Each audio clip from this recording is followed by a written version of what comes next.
Wabarakatuh. Baik, kita akan melanjutkan materi sebelumnya, yaitu dengan tema ekologi dan organisasi kehidupan. Kali ini kita akan membahas tentang tingkat organisasi kehidupan. Tingkat organisasi kehidupan bisa kita artikan bahwa semua makhluk hidup memiliki beberapa konsep pada sistem ekologi, yang mana dia nanti dari yang paling sederhana hingga yang paling kompleks. Contohnya bisa kalian lihat pada gambar.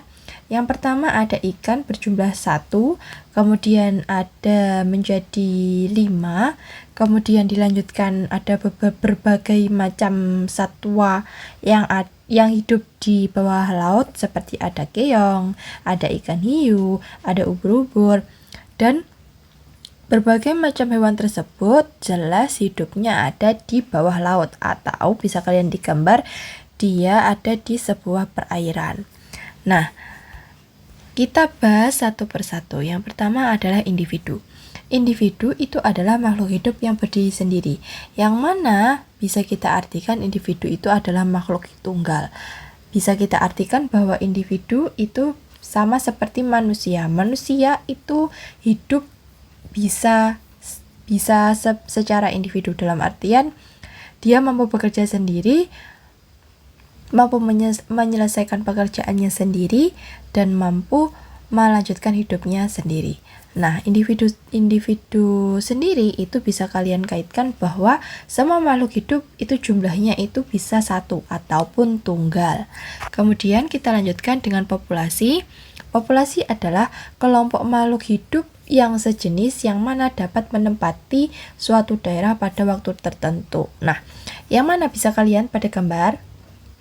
Pada gambar tersebut bisa kalian amati bahwa jenis ikan yang berada di dalam sebuah air laut atau di sebuah perairan itu dia dalam satu jenis atau satu kekerabatan. Sehingga ketika kita menemukan individu itu berkelompok dan dalam satu jenis yang sama, maka dia disebut sebagai populasi. Yang selanjutnya adalah komunitas. Komunitas adalah beberapa jenis atau beberapa macam hewan yang menempati suatu wilayah atau suatu daerah pada waktu yang sama. Misalkan kalian lihat pada gambar tersebut, di situ ada sebuah akuarium, yang mana di dalam akuarium ada berbagai macam jenis hewan. Di situ ada ikan yang berwarna orange, ada yang siripnya panjang, ada yang berwarna biru.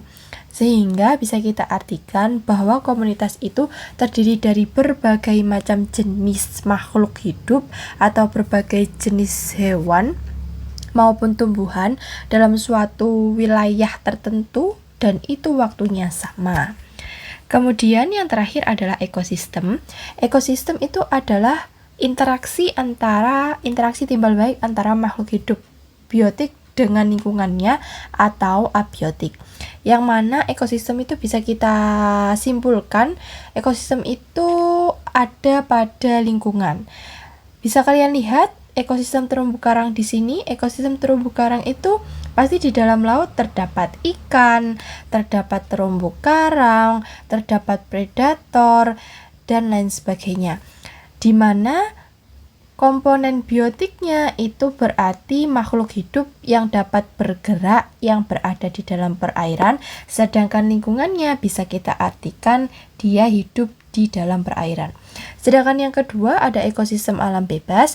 Bisa kalian lihat di situ terdapat berbagai macam jenis hewan maupun tumbuhan. Ada landak, ada burung, ada rusa, dan ada ular dan lain sebagainya. Yang mana hewan-hewan tersebut itu adalah kelompok atau termasuk dalam kelompok biotik.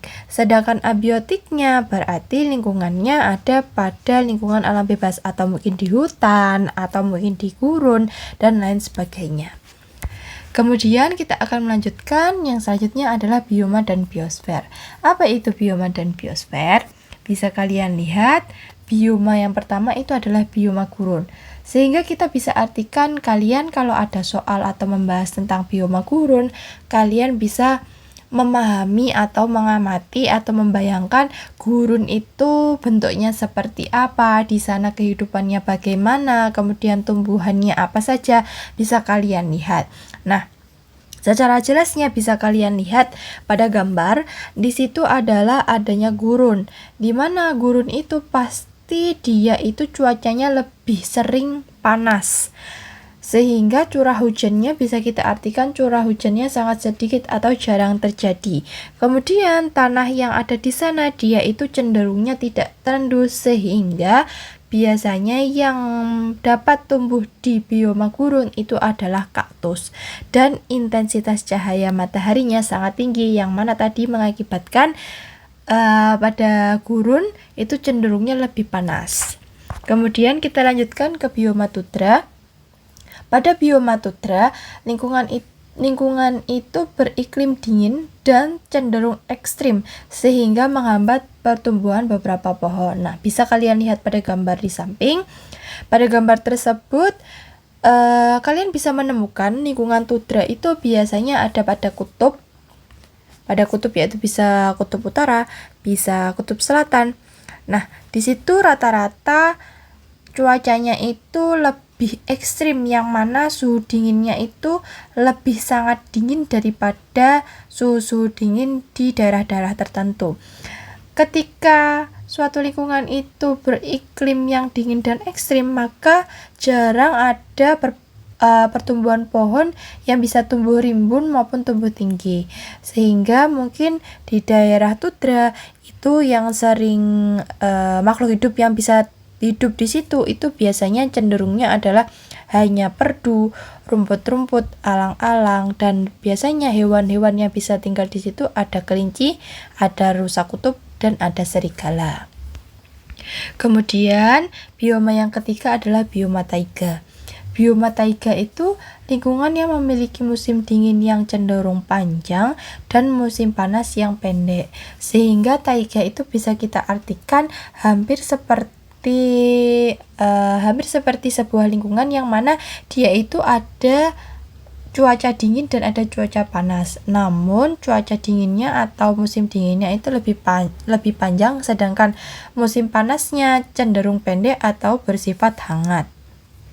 Pada bioma taiga itu biasanya bisa kita temukan wilayah yang cenderung masuk dalam kategori taiga itu pada Rusia bagian timur dan Skandinavia. Nah, pada gambar tersebut itu mungkin ada beberapa makhluk hidup ataupun hewan yang dapat hidup di taiga. Salah satunya itu ada rusa, ada kelinci, dan biasanya ada burung-burung. Ada burung-burung kecil yang sering berterbangan di kawasan bioma taiga. Nah, untuk tumbuhan yang dapat tumbuh di bioma taiga biasanya itu kecenderungannya memiliki daun yang bentuknya itu seperti jarum, sehingga seperti pohon cemara. Di situ banyak daun-daunnya berbentuk seperti jarum. Kemudian kita lanjutkan. Di situ ada bioma hutan hujan tropis. Bioma hutan tropis ini biasanya terdapat di Indonesia, yang mana lingkungannya itu beriklim panas dan lembab, serta curah hujannya tinggi sepanjang tahun. Nah, pada bioma hutan hujan tropis di sini biasanya dia itu berada pada garis khatulistiwa, di mana pada garis khatulistiwa kecenderungannya flora dan fauna ataupun hewan dan tumbuhan yang dapat tumbuh itu biasanya ada monyet, ada babi, ada rusa, ada tupai, ada serangga, ular, dan burung. Sedangkan pada tumbuhannya itu biasanya adalah tanaman-tanaman perdu atau pohon-pohon yang cenderung dia dapat tumbuh tinggi dan dia rimbun.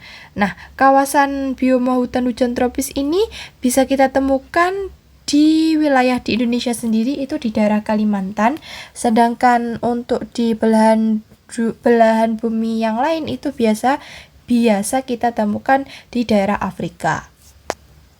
Kemudian kita lanjutkan ke bioma padang rumput.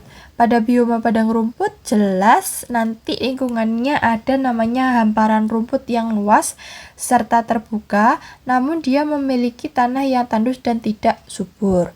Nah, pada bioma padang rumput tersebut biasanya itu banyak kita temukan di wilayah Afrika, wilayah Australia, dan wilayah Amerika. Nah, bioma padang rumput di sini biasanya karena tanahnya dimiliki tandus dan tidak subur sehingga tanaman itu cenderung susah untuk mendapatkan air. Yang mana hewan-hewan biasanya yang ada di bioma padang rumput itu biasanya kecenderungannya adalah hewan-hewan herbivor atau pemakan tumbuhan. Kemudian kita lanjutkan ada namanya bioma hutan gugur.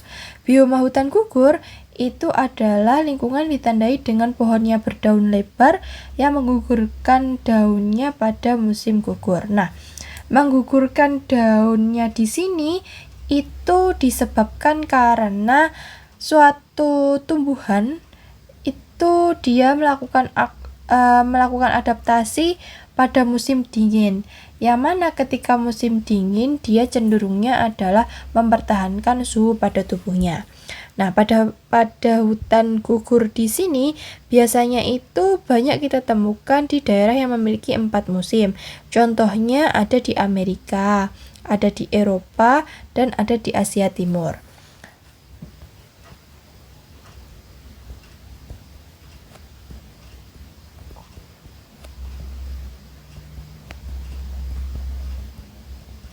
Nah, ciri khas pada hutan gugur di sini biasanya dia itu memiliki curah hujan yang merata sepanjang daunnya.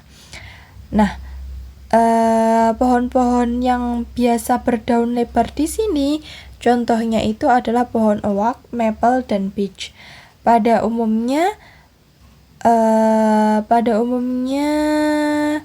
ketika cuaca dingin atau cuaca yang dingin yang ekstrim, itu air yang terdapat di lingkungan tersebut itu biasanya cenderungnya akan membeku, di mana air tersebut itu akan digunakan atau pada musim tersebut pohon-pohon tersebut mengalami hibernasi ketika musim dingin, dan ketika musim hangat atau musim gugur telah tiba, daun-daunnya tersebut akan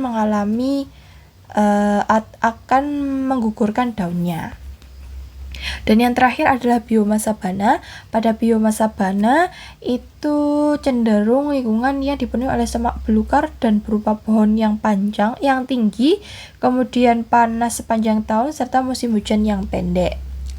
Pada bioma sabana ini di Indonesia itu dapat ditemukan di wilayah Nusa Tenggara,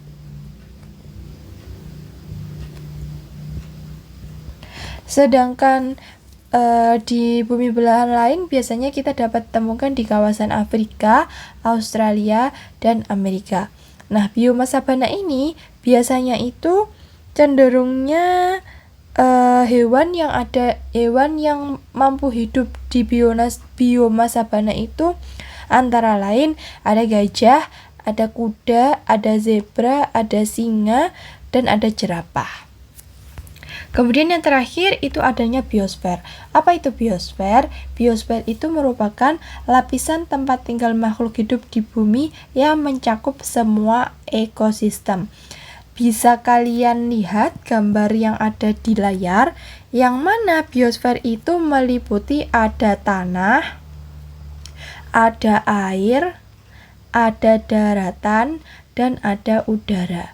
Sehingga kita bisa simpulkan bahwa biosfer itu adalah tempat tinggal makhluk hidup di bumi, yang mana ada makhluk hidup yang dapat hidup di bagian tanah, ada yang hidup di bagian perairan, ada yang hidup di daratan, dan ada yang hidup di udara. Oke, sekian materi kali ini. Kita akan melanjutkan materi selanjutnya di pertemuan yang akan datang. Oke, sampai jumpa. Wassalamualaikum warahmatullahi wabarakatuh.